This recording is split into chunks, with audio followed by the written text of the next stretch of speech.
parliamentary opposition, but there was no divergence of policy about independence.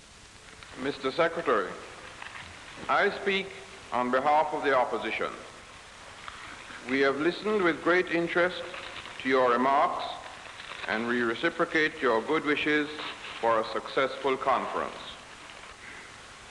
The Premier has told you something about the events leading up to this conference.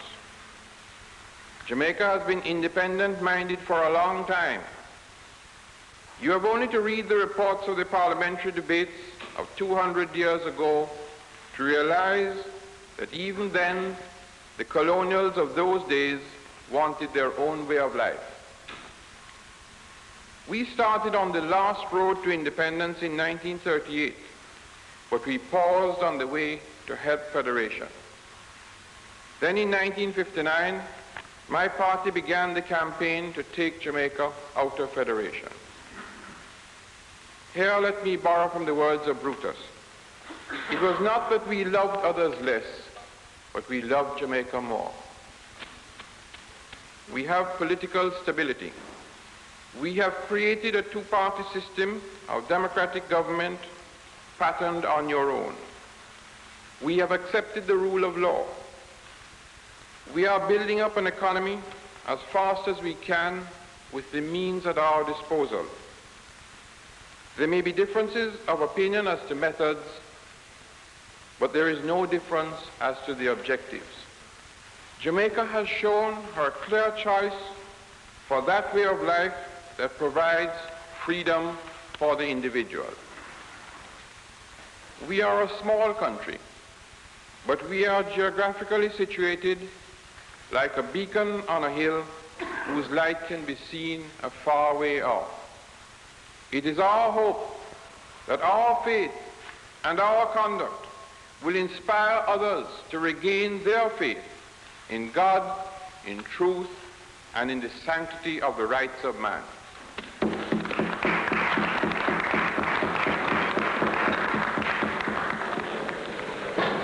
After the opening session was over, the doors of Lancaster House were closed to the press and foreign observers.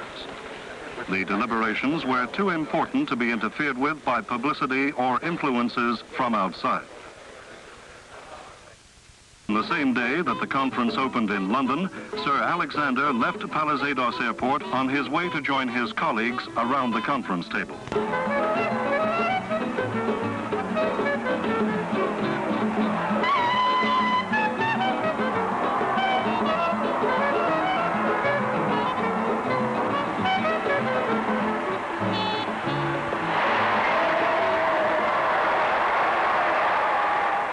On February the 2nd, he arrived in London, and that same day was at Lancaster House to add the wisdom of his long experience to the discussions.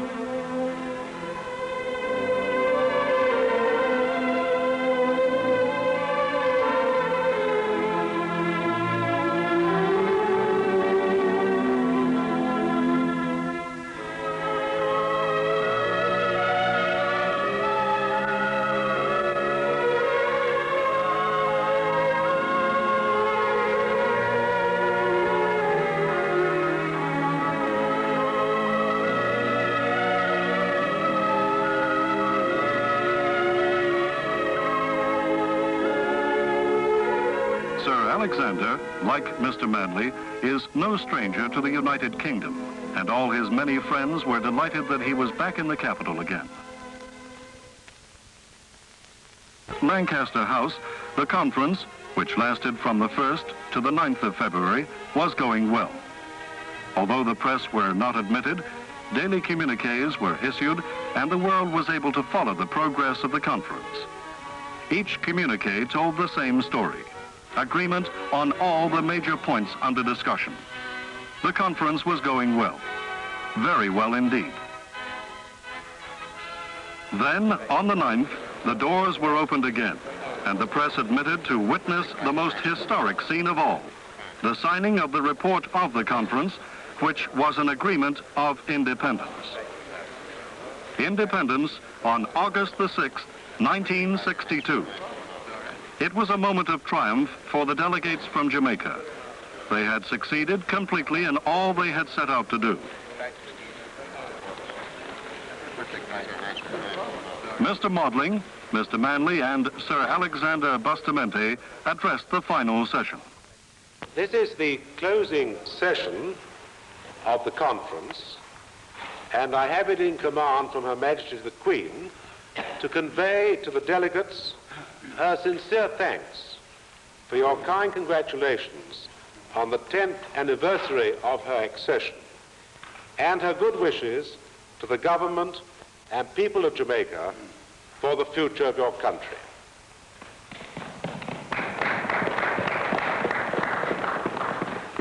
This conference opened with very high hopes that have been entirely fulfilled. I think there can seldom have been a conference that has been so completely successful. There has been full agreement reached on all the detailed problems that remain to be discussed, and full agreement also reached on the date of the 6th of August for the independence of Jamaica to become effective. I think, gentlemen, this arises for two causes.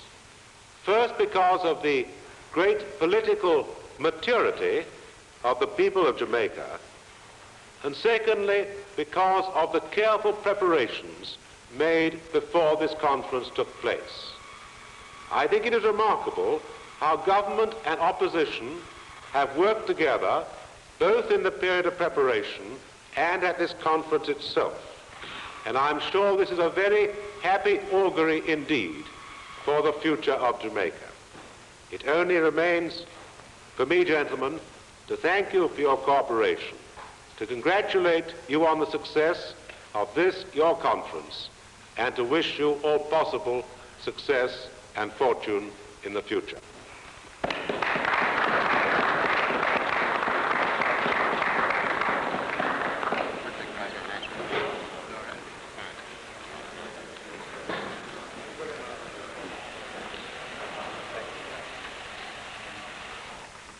Mr. Secretary, as you have just said, this conference has been remarkable for the speed and harmony with which decisions have been reached and the future of a nation planned. As time goes on, Mr. Secretary, and indeed before many months, if not weeks, have passed, you may well look back on this occasion with nostalgic recollections of the goodwill and friendliness that has prevailed, not only between your government and mine, but as well between us all here, who, though we fight in our own home for our own purposes, find it natural to combine where the future of our country is concerned. May I thank you, and may I thank Mr. Hugh Fraser for your sympathetic attention to our wishes and our needs, which have resulted in the fact that our wishes have prevailed. And may I thank your officials and the staff who have served us for the efficiency and kindness of their invaluable help. And so it was over. Jamaica would be independent in less than 6 months. It was triumph indeed.